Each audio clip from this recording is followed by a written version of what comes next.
equipping you to navigate your grief journey after child and sibling loss. This is the Hope After Child and Sibling Loss podcast. On each episode, we explore the many challenges of grief as guests share their stories of loss. It's also a place where you'll hear about God showing up in our darkest moments and restoring meaning, purpose, and hope to shattered lives.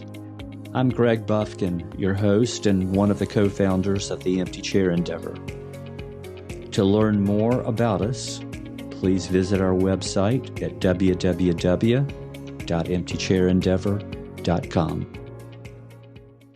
Well, hi everyone, and welcome back. I'm Greg Bufkin, and on this episode, you'll be hearing from Linda Stirling, president of Umbrella Ministries, which is a nonprofit ministry reaching out to moms who have experienced the loss of a child in order to offer community, resources, and hope. During our conversation, you'll hear about the tragic and unthinkable loss of Linda's 19-year-old son, Jeff, in an airplane crash in the mountains of Idaho, and how God is now using her painful grief journey to encourage and offer hope to other grieving moms, both personally and through her role with Umbrella Ministries. And now, here's my conversation with Linda. Well, hi, Linda. Hi, I'm Greg. so glad you could join us today. Welcome to our podcast. Thank you. Yeah, it's great to have you. I've been looking forward to this. Linda, before we dive into your story, I always give my guests, a minute or two, longer if need be, just to share a little something personal with our listeners about you, what you do, where you live, and that sort of thing. Okay.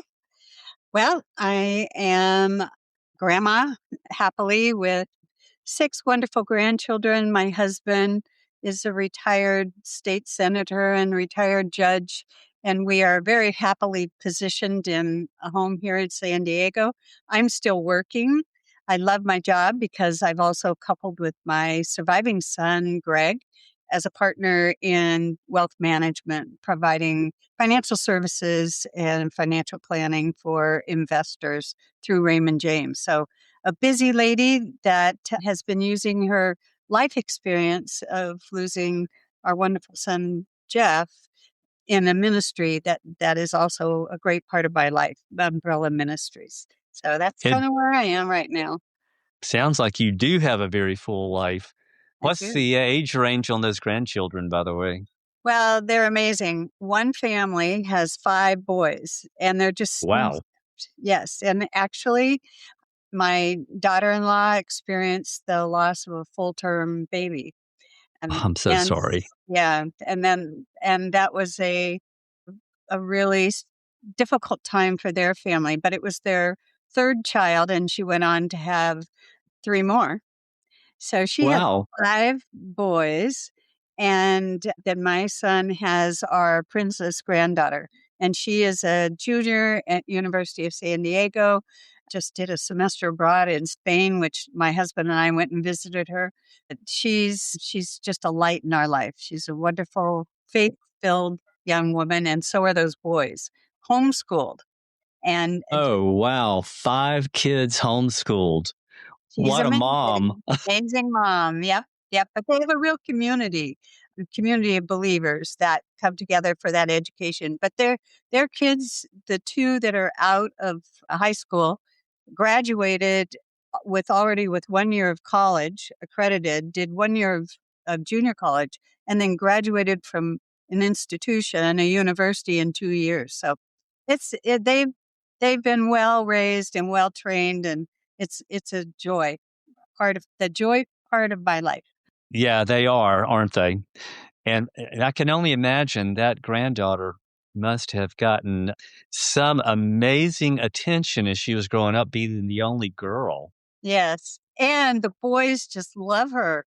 I mean, they are so protective. The Yeah, I oldest is bet. calling her constantly to make sure she's doing well. And so it's a wonderful. We just celebrated my husband's 83rd birthday all together at a resort out in Palm Springs. And we did scavenger hunts and just all kinds of games, competitions, and it was celebrating life Oh, together. that is so good. And everybody was there? Everyone was there, Oh, everyone, that's amazing. including my sister and her husband, and we were 18 altogether celebrating.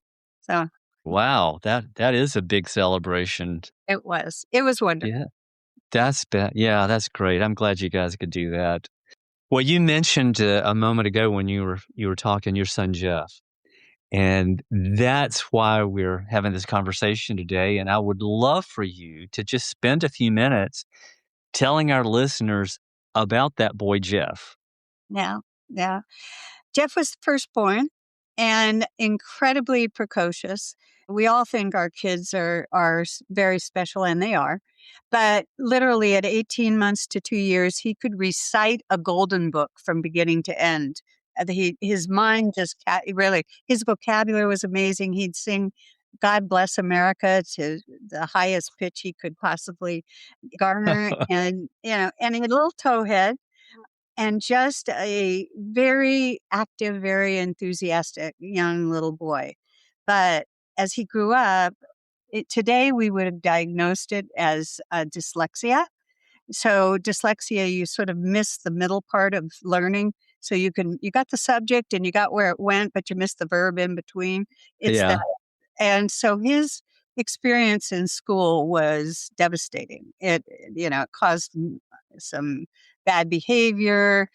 Ultimately, he did graduate from high school, but the big moment in his life was his dad had a plane and we used to fly numerous places, and he loved flying. So at 15, he was able to get his private pilot's license.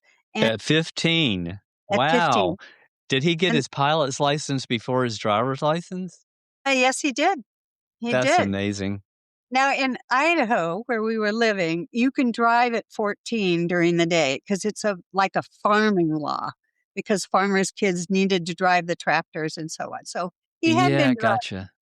but when you get your pilot's license, you have to wear a tie, and they cut the tie. And in the teaching school where he was at the airport, they hang those half ties up to honor your getting your license. And he flew everywhere. He picked me up at Salt Lake City Airport. We were in Hawaii, flew in and out of Kahului. We flew over to Lanai. He landed and took off. He was an outstanding pilot.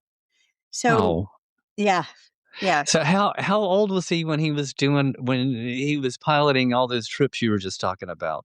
Well, his accident occurred at 19. So, Right. around 17 and 18, he was living my first husband, his father and I divorced, and he was living with his dad up in Idaho. And so he was working at the airport. He loved what he did. It had nothing to do with scholastics. It was everything to do with flying and mechanics of airplanes. He was really in a what we thought was a sweet spot. Yeah. And so, almost more challenging was the fact that one day he met a young girl and he wanted to take her up into the mountains. And we aren't sure if it was October, whether he was looking at the beautiful colors of the fall or they were looking for game because everybody's a hunter up there. But he was in a plane that didn't have the power of his dad's plane, and it appears that he went up to get over a mountainside and the plane didn't have the power to get over it. So he banked to the left to make a turn, and his wing caught, and he was killed instantly in that plane. Mm. And fortunately, and thank God, the young girl survived, and a hiker was nearby to come and rescue her, and helicopters were in before nightfall, but we didn't get Jeff down till the next day. And Oh gosh. I know it was accidents. Your loss is so instant. Yeah. Uh, we grieve and we experience the loss of a child in many, many different ways, and each one has its challenges, really. Yeah. It Yeah, it doesn't really matter how we lose them, does it? It it's just different. But yes, it's I do think that because of so many conversations I've had with so many parents who have lost children, that when it's sudden, unexpected, whether it is a result of a fatal accident, whether it was a suicide, whatever it might have been, when it was sudden, unexpected, there was no way to prepare ahead of time. Not that we can prepare for the death of a child regardless, but it just, when they're here in one moment and the next moment they're not here anymore, and that relationship is suddenly severed, it's hard to know how to go and take that next step and take your next breath, because it's so traumatic. You really can't explain it to anybody who hasn't lived it. favorite food, anything she could eat. There was a process we went through, and yes, of course, we mourned when my mom died. She was too young. She was in her 70s. It But it was was kind of expected too, right? yes, and I knew at the time it was going to be any day, and so Right. phone call was almost anticipated. The phone call that I got, I was in San Diego, and of course, Jeff's passing accident was in Idaho. And the good news, his father called two of my best friends before he called me. And so when he called me, I actually was screaming so loud that my neighbors called the police because they thought Wow. something was happening to me. And Well, they there was came. something happening to you. Yes, yes, it was. It was as brutal as someone beating me. And my other son, Greg, was there. And so what I kept saying was no, no, no. Because it couldn't be. It couldn't have happened. It wasn't, it was not part of any reality I could understand. And so that is the first shock. And every minute, every hour from then on is a new reality in your life. From then on. I mean, even today, years later, I'm fortunate to be having this conversation because of how God has blessed me to use his loss. But there were a lot of years in between. And from those girlfriends were at my door, and then many more that they called to come and stand beside me. And I'll never forget. And this is kind of the quirky thing about how God uses other people. But there was a doctor who was a husband of one of my friends, who the phone rang and I answered it, thought it was maybe my Jeff's dad calling me again. And he called me. And as a doctor, I think he's probably experienced people with loss, I'm sure. But he's just said, Linda, I heard about Jeff. And I just want you to know that, God has his arms around him and he's right there in his mercy right now. And he said, and I'm praying for you. And so out of the blue, this was even more impressive to me than all my girlfriends who are surrounding me, who you might expect to be there. But Right. sometimes the unexpected can bring you just a solace, at least for a moment, when you realize how much other people really care for where you are. And we got through. We had to get up to Idaho. We went through. We had the memorial service. His ashes were scattered over the river behind our home there. But then we came back.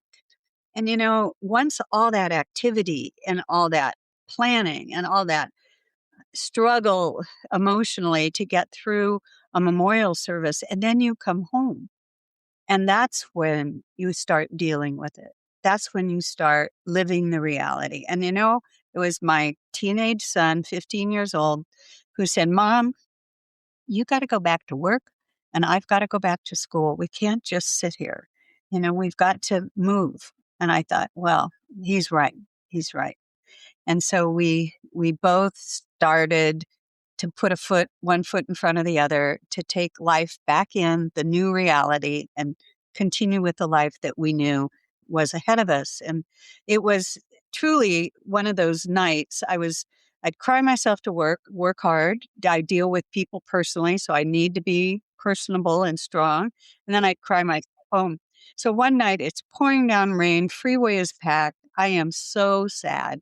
And I'm literally pounding on the dashboard thinking, Jeff, you are such a good pilot. How could you do this? And literally, it was like I heard this voice out of the radio in my car saying, Mom, don't be mad. I didn't mean to. You know how your kids say that when they've done something?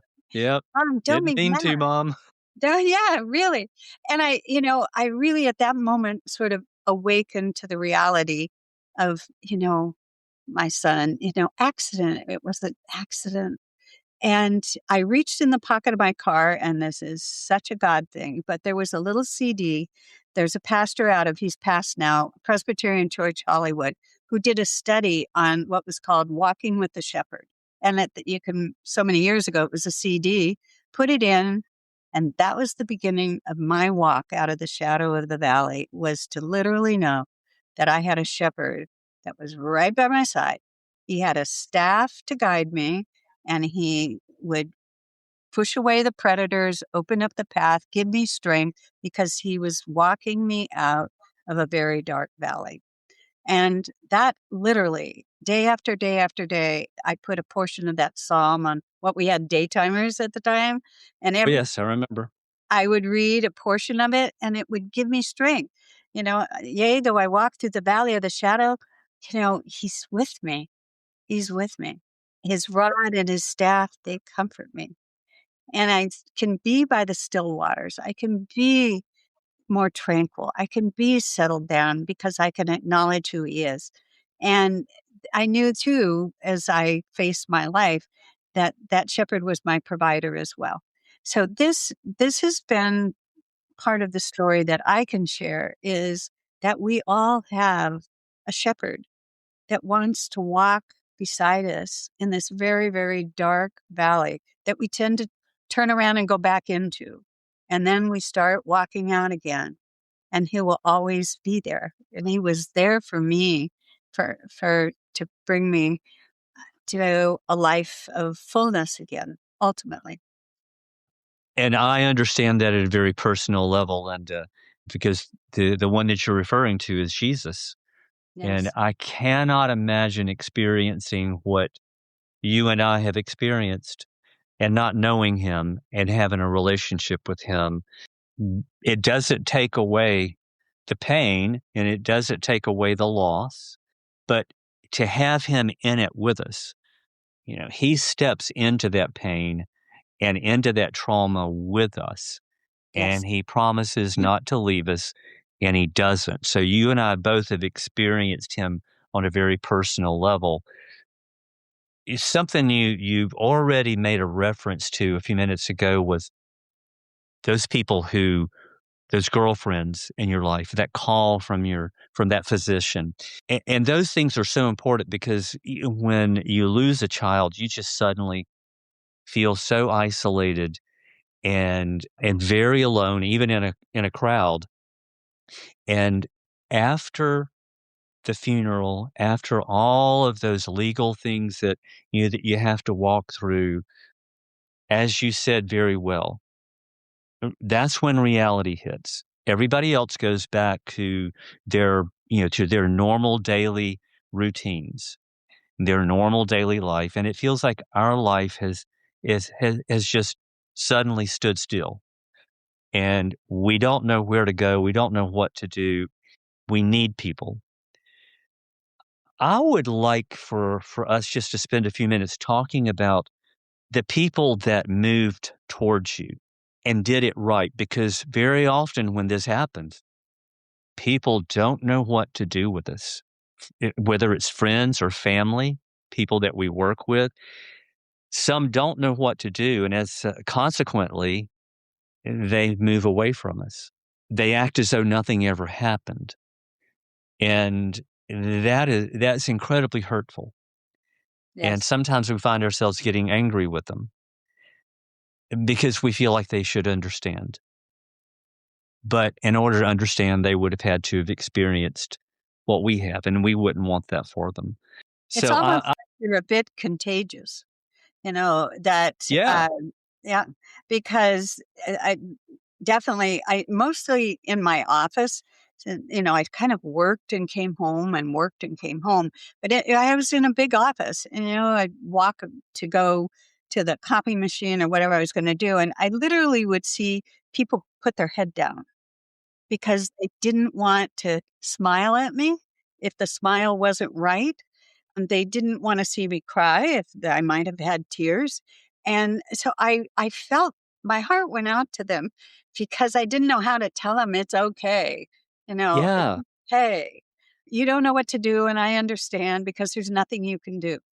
But don't look away.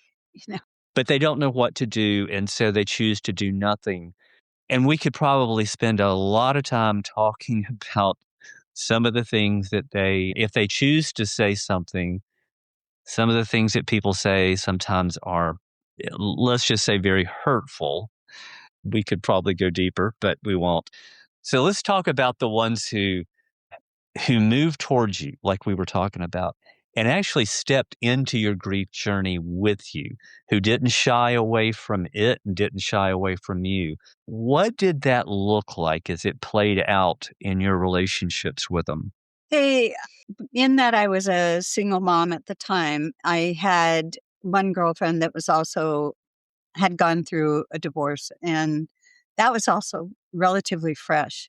So there were that was augmented the estrangement that you felt in losing a child and not having a spouse there to comfort That's you. an extra, yeah, that's an extra layer of grief. Yes, and, often and unfortunately, that losses can cause divisions in marriages because men and women grieve very differently, and not acknowledging and understanding that can really cause a rift in a marriage. And I know my Jeff's dad grieved very differently than I did. He actually created kind of a shrine to Jeff. I mean, I that was not my way of coping with losing Jeff. I mean, I had his scrapbooks and I had his pictures, but I didn't literally build a shrine. But everyone Yeah. does it differently, the way they need Yep. to do.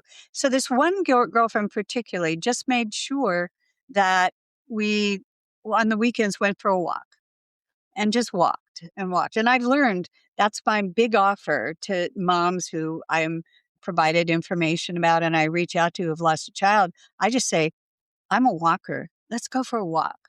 And walking Mm, together, just, you're not always talking about the child or, that, but you're actually sometimes even having a good laugh together about something that's happened irrelevant to the loss.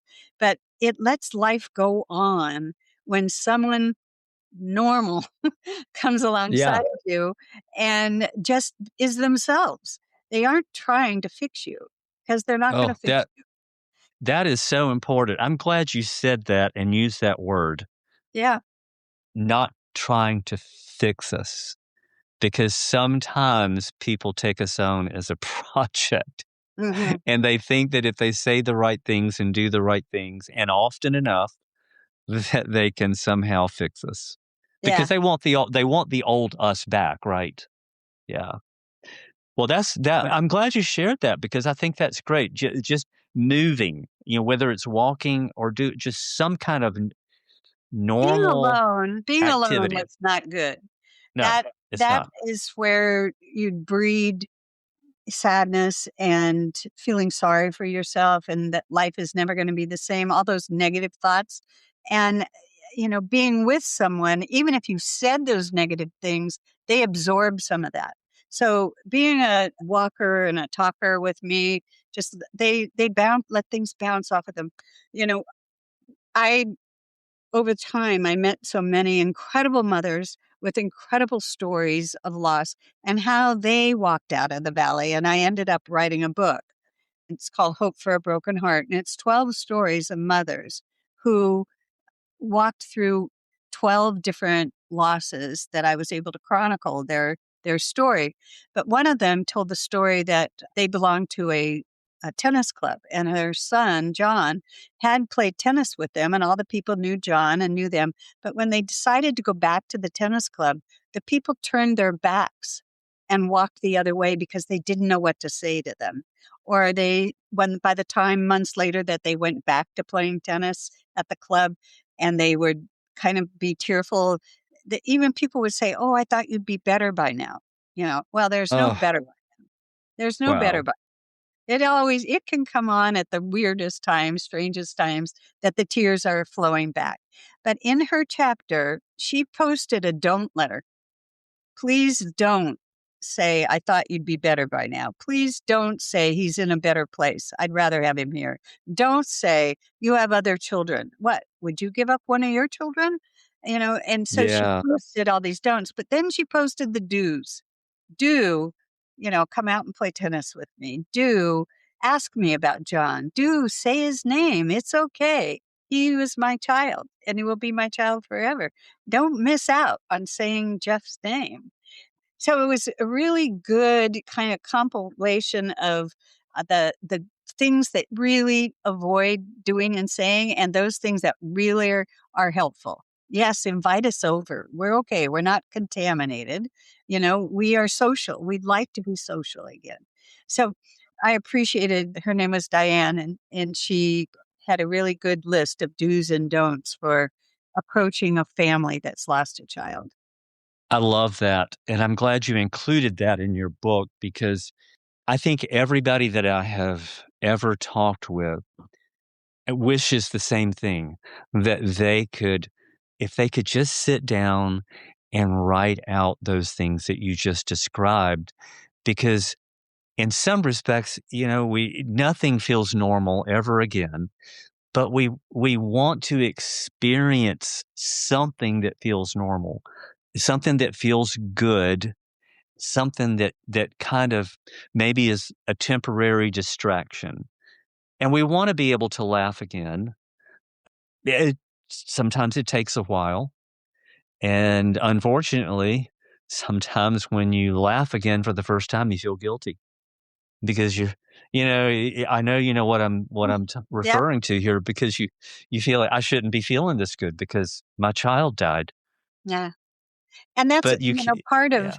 being able to, one of the things she said, "Do tell me stories about things you did with my son. Yeah. Yeah. Talk about him, And Yeah. if you Yeah. I have think a people grandparent that is old and passes on, and it's kind of like what we expect in life. Ultimately, we lose our elders.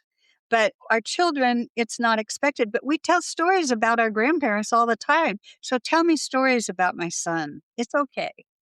absolutely. There's nothing that warms the heart of a grieving parent more than hearing their child's name and from somebody else and hearing somebody share a funny story or sharing just something that about what their child meant to them in whatever capacity it might have been.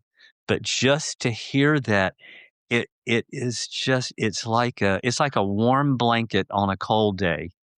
I mean, they're just treasures that parents just love to hear. Yeah, exactly. I remember one young girl, when I came back to San Diego, friends got together at my house and they were sharing stories about Jeff. That was the whole idea. It was kind of a memorial service in San Diego, but smaller and more casual. But this one young girl, Jeff was 19 and I think she was 19. She kept telling me how Jeff used to quote unquote hit on her. And how, and that she just loved how he would call her and, you know, kind of court her a little bit. And Uh-huh. I remember that to this day, about Of how she told that course. story and we all laughed about it, together. Yeah. So It's so good when your focus can, even if it's just for a few minutes, can turn away from the focus on death and that dark place to your child's life. And eventually, over time, it becomes more and more about your child's life. But but you do have to move in that direction. You have to be intentional about it. Uh, I eh, firmly believe that to get out of that dark valley of grief is a choice. You have to choose that you're not going to stay there. I mean, I did not want to be the mother who lost a child. I don't want to have somebody walk by and say, oh, that's the mother that lost a child. No, I'm a mother with a child. I'm a mother with grandchildren. And so there's a point in time, like when my son said to me, you've got to go to work and I've got to go to school. You're making choices that are positive to bring you out of that grief. I mean, there's a fog, thank goodness, that enshrouds you for quite some time. That is actually physical. A Christian psychologist told me that the brain actually in trauma has the frontal lobe clouds over. And that's why you are confused. You're not as Yeah. effective. You're not organized. You forget things. It's the cloud, the fog that's protecting you from this incredibly painful experience. And thank God that God created us with that ability. And I can remember the day I got up one morning and said to my husband, it's a lot brighter today. And I thought, I think the fog is lifting. I think I'm seeing more clearly. But you really have to do things for that to happen. You have to choose to walk with friends. You have to choose to, you know, invite people over for dinner again. You have to start making choices that take you out of the valley. And that is the first step on your pathway to really, savoring the years with your child, but then enjoying the rest of your life. Yeah, that's so important. We like to say it's okay not to be okay for a while. It's just not okay to stay not okay. Yes, that's right. It's it's about choosing, and sometimes it's so hard because you feel like I don't want to make one more decision, but you have to choose to put a step forward, put one foot forward. And sometimes you'll find that you've taken a couple of steps forward and then it's like you find yourself feeling like you were back a couple of steps. But that's just the way grief works. It's unpredictable and it's messy and it's not an easy thing to do, but you have to be engaged with it. You have to invite other people into it and so that they can share it with you and help you carry some of that. Sometimes we have to borrow from their faith when ours gets weak. It- One of the things that I think people struggle with sometimes, I know that my wife really struggled after we lost Ryan with going to the grocery store. And people that haven't lost a child probably find that hard to understand. It probably seems a little strange to them, but normal daily activities that used to be a routine that you don't even have to think about. It's just stuff you got to do. Going to church, like I said, going to the grocery store, going shopping, whatever it might be, or going out to eat. From your perspective, from your own grief journey, how did grief affect those things for you, Linda? Yeah. I, again, because I was working and a single mom, I didn't have a lot of choice about putting one foot forward and another foot forward and moving forward. But it was when I got home, as and either alone or, with my son. And I wouldn't want to cook dinner, those simple things of just not wanting to do the simple tasks. And there's that again, there's a point when you start to realize that you're able to do that again. But you have to forgive yourself. And there's a lot of things you have to forgive yourself for a lot of times. I know when I wrote my story for my book, the editor made me go back and tell more about the fact that my last face to face with my son was an argument. And Mm, actually, he ended up in tears. And then he drove away saying goodbye. And he was going off to flight school. But that was the last time I was with him face to face. And if I allowed it, that could permeate my life forever. that I did not have a chance to reconcile that disagreement. All the if onlys, if I could have, if I would have, I should have, all those words have are out of your control. And I could not take that back. So I had to give that to the Lord and allow that to be healed in my heart, that I would not have to carry with me the whole time I was processing losing a child, that the last time I was with him was not a good time. And those experiences are things that we need to release and forgive ourselves. And that's not an easy thing to do. No, it's not. It's not. It's hard remembering those kinds of interactions and I can identify with what you're saying at a very personal level, Linda, because that happened with me as well with Ryan. We had a couple of difficult conversations about some choices and decisions he was making. And of course, we didn't have the perspective, like you, that we were going to lose Ryan. And, it's not uncommon for parents and children to sometimes have disagreements and arguments. It, but we always think that there's going to be an opportunity to resolve that, to get things straightened out between us, and things will be right again. But you didn't have that opportunity, and nor did I. I know that Jeff knew that you loved him, and Ryan knew that I loved him.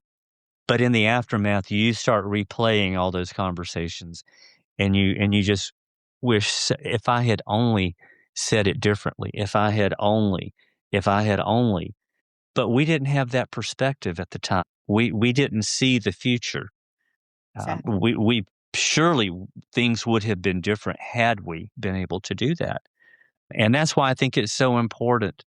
One of the things that I've learned from this, from our own experiences, when you part from loved ones, I think it's important to always tell them, I love you, Mm-hmm. and Mm-hmm. to try to part on good terms, because we like to think that there will be more conversations, there'll be more visits, but we don't know that. We're not promised that.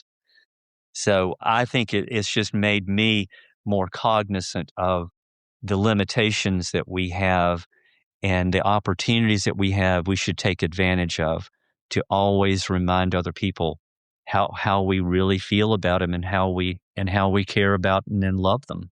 Right. That is so important. I know, and I notice that my son, Greg, my surviving son, tells me every time we talk, "I love you, Mom," before we hang up.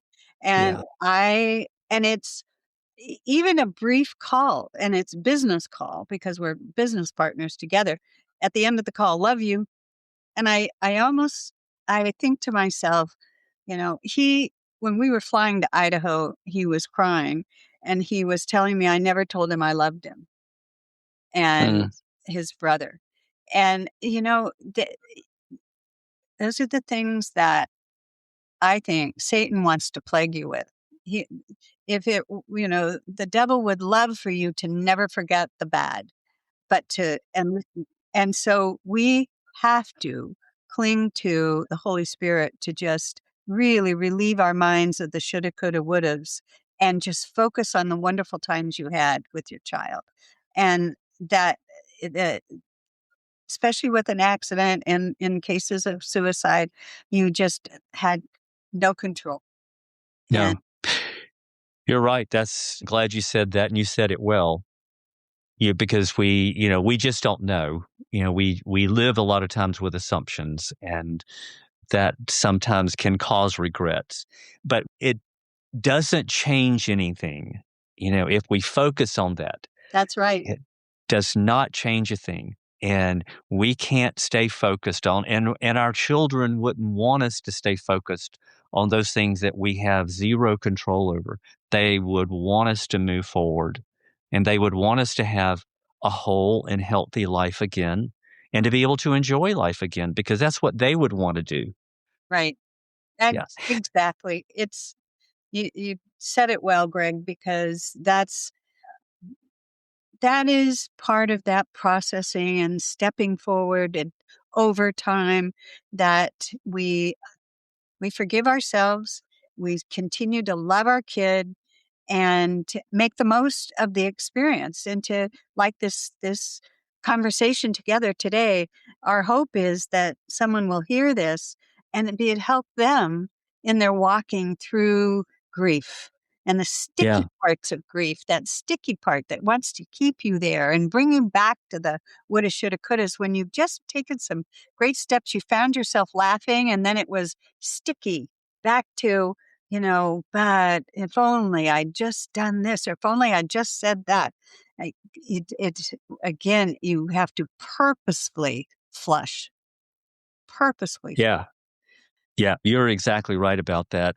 Linda, do you feel like you're a different person today than you were the day before you lost Jeff? More than you know. Yeah. It absolutely. The Lord has used the death of my son to make me a better person, a better servant for him, more empathetic, more understanding, more patient, more desirous of helping others who have had a loss.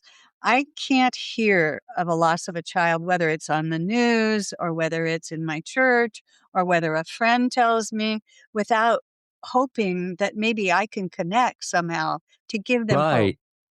I just, I want them to see life after loss, and that there is to be that example and to be that bonding, not to thrust it on them, but just to walk beside them and say, I'm here to help you, to hold your hand, talk with you, be with you, but just know I was where you were. And now I'm here. Now I'm here. And Right. that's the hope that we can bring out of our incredible pain. We Yeah. And that's what people need and particularly in that early season of grief. They just need to know that there's hope, that it's not going to always feel the way it feels right now. It's not going to be as dark as it is right now. And it's not going to always be as painful as it is right now. There is hope. And just simply by offering the gift of your presence, just maybe a quick text message, I'm praying for you, just to let them know they're not alone. right. It's so important. One other thing I wanted to ask you. So I know that you've been a believer for a long time, but sometimes when we go through suffering and we go through loss and pain, it changes our perspective about a lot of things. What did you learn about God on your grief journey that you maybe didn't know about him before, but thought you did? Does that make sense? I made committed my life to Christ when my son, who was only 5, with a pastor that also had led the church, where my 5-year-old came out of Sunday school one day with his hand over his chest, over his heart, saying, "Mom, I got Jesus in my heart." And I said, Oh, "Really? How do you know?" And he said, "Because I asked him." And so 14 years later, he's in an accident and he's passing on. yeah, And so through that whole walk of my life, I never lost my faith, but I lost my walk. I yeah, lost my purpose. I lost the connection. You can be a believer, but you not necessarily a walker. And when you walk yes. faith, That's good. That's good. it's really means that that faith is becoming a real whole part of your life. I've in church, and I've even been in Bible studies where you just study a book or you get a message or you do this. But 2 years ago, I was introduced to the Bible Recap by Tara Lee Cobble, which is a Bible app that takes you through the Bible in 365 days. But you only read like a 15-minute segment, and then she does a recap of what you just read to make it applicable. Right. And the first time I did it, I said, "I'm doing this for the rest of my life." because I began to know God better than I ever had before. With the loss of Jeff, I walked my walk. With the Lord as my shepherd became very real. That became more real than it had ever been in my life. But when I started studying the Bible, God and the whole Trinity just made more sense, and my faith really accelerated. So it's been a gradual increasing in faith and gradual increasing in my ability to express it and share it with others. I know that for someone who's lost a child, there are the thoughts, how could a good and wonderful God allow this to happen? How, and we have to recognize we are in an imperfect world. The perfect Yes, world indeed. is yet to come. I had a pastor say that when Jesus cried, when Lazarus died, when he wept, it was, yes, for Lazarus being in the tomb, but he wept because this world has death and his world does not. He knows the perfection of the life after death. And so all of that, I kept being drawn closer and closer and closer and closer to a personal walk, not just a belief in God. That's one thing. It's walking with God. And that I keep Yes. repeating that word, but I can't say it any better because every day we're taking steps in one direction or another, making one good choice or one bad choice. And we make the bad choice and we can correct our steps. But reading through, especially the Old Testament, if you want to get to know God, and how much he cares and how much he never gives up on you, it's read the Old Testament. And especially when you can get a commentary that makes you see how much Yeah. joy God wants to bring into your life. Yeah. He constantly says, he's where the joy is. And that's it. That's it. Yeah. Well, we both know that suffering and pain and grief has a way, it tests our faith Mm-hmm. without a doubt. I mean, it's the test is to it's when you realize that your faith is real or it's not real, and it has a way of refining that faith and kind of burning away the things that we used to think were important and maybe that weren't so important. The thing that really make us come to a personal understanding of what it really means in our daily relationship with him. It's not just about the religious activities. It's not about what I can do. It's about who he is and who he is in this with me. If we will give God the pain and suffering that we're going through, invite him into it, he'll take it and do something good with it that we can't even begin to think about because he doesn't waste anything. So I want you to tell us a little bit about how he's done that in your life, because now you're in a position with a ministry that reaches out to grieving moms. So I want you to tell our listeners a bit about that. So after Jeff's loss, I'm going through that Bible through the 23rd Psalm day by day. I was in a group of professional women who asked me to present on it. How did I walk out of the valley? And so I wrote it up as a daily journal type of presentation. And then my church printed it.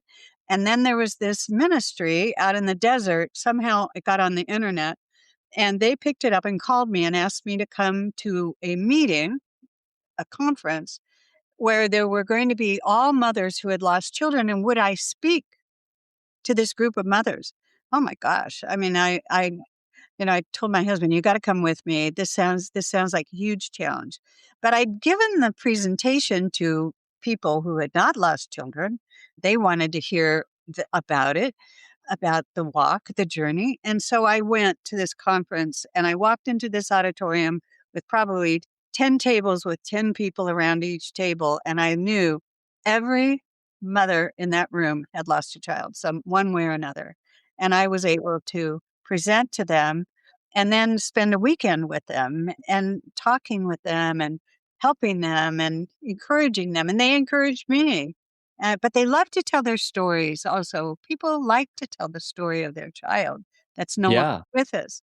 And so I became then my daughter-in-law lost a full-term baby, so I took her to a conference. And then one of my friends that flew with me to Idaho when Jeff died, her daughter died by suicide. And so Yeah. I was able to bring her to a conference and be alongside her. And then my daughter-in-law's sister passed, so we took her mother to a conference. And at that point, Daisy Catchings, who started the ministry, asked me to be, more involved in the ministry itself. And we were in Colorado at a conference. I'll never forget Estes Park. And she walked up to me and said, "I want you to take over for me." I was like, "I don't think so." I don't think that's my calling, Daisy. I can speak and I can help and I can do a group. I have a group once a month in my home on Saturdays where mothers, 12 to 20 mothers come and we share and we build each other up. We tell our stories. And then we have lunch, which is where the real bonding comes in. Of course. Yes. But It's always over food, right? that's right. So I came home from the conference. I told her I'd pray about it. And I sat down at dinner. I was telling Larry all about the conference. And he looked at me and he said, "So when are you taking over for Daisy?" And it was, if you want to hear God speaking, it's when you never even told him that you were praying about it and he gave you the answer. So Wow. yeah, that's been, I think that it's been about 8 years that I've been chairman or president of the board. But on Of Umbrella Ministries. Umbrella Ministries, yes. Yes. And it's umbrellaministries.org on the internet. There's events, there's conferences, there's groups, there's Bible studies, there's just all kinds of encouragement right there on that website. And there's also one for San Diego, umbrellaministriessd.com for Okay. San Diego. But it's an incredible ministry. The board is 8 incredible mothers. Everyone involved has lost a child, and everyone is a volunteer. And we host 3 conferences a year: California, Colorado, East Coast, and a couples conference that is so powerful, bringing communication back to couples. So, wow. Thank goodness I have a board who does all the work, I say. "You're doing all the work for me. You make me look good." But it's a powerful ministry. And I think it's anyone who knows of someone who's lost a child doesn't know what to do. And they find reaching out to the ministry, we send out packets to new mothers if we get a name and an address. And then we try to connect to say if we can come alongside and help. So that's Wow. it's a big dedication. That is such an important ministry. Thank you for your part in that and for your willingness to step into such a big role. That is huge. Yes. And thank you guys for all that you're doing to reach out with conferences and with small groups and with other resources to grieving moms.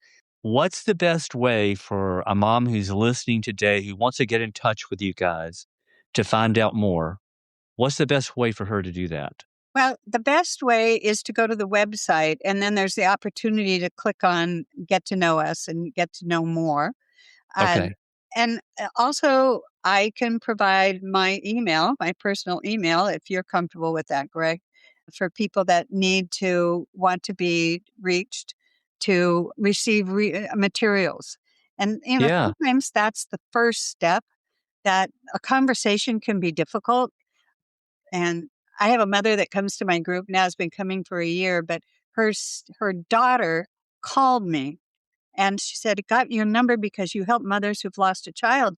And she said, "My mom just lost a child." And I said, "Well, do you want me to speak with her?" And she said, "Would you please?" She puts her on the phone. We have this conversation. We're talking together. And I find out she is right there with her deceased child. It had just happened. Oh my gosh. I and that mother, we both say it was such a God thing because I've never, ever had that experience before, but the daughter was so distraught and needed something for her mother, and we were able to talk right then, and I was able to help her also with some next steps. But we send out a packet that is really very helpful. It includes my book, our founder's book, which is really helpful, and materials on the ministry. So I can give you my email and then I would forward it on to the office. Yeah, that sounds good. Let's do this. In your episode description, I'll include the Umbrella Ministries website. And if you would like for me to include your email address, I'll be happy to do that. Okay, that's good. Yeah, that's great. Linda, thank you so much for taking time out of your busy schedule, because it obviously is, with all the hats that you wear, and sharing your story, sharing your son with all of our listeners, and just giving hope in some dark places today, and letting people know that there is hope for them as well. So thank you for being my guest. Well, thank you, Greg, for the opportunity. This gets the word out to many who are searching for hope and for a pathway out of grief, which don't do it alone. You've got the No, Lord and a good friend, and that will take you miles along the path. absolutely. Well, thank you for listening today. Thank you for joining us as always, and we hope that you will come back again in 2 weeks to hear a new episode. Thank you so much. Well, thank you for joining us today. We hope you found this episode encouraging and helpful. If you did, would you mind taking just 1 minute to leave us a review on Apple Podcasts by clicking the link provided in each episode description, and then sharing with someone you know? And as always, thank you for listening.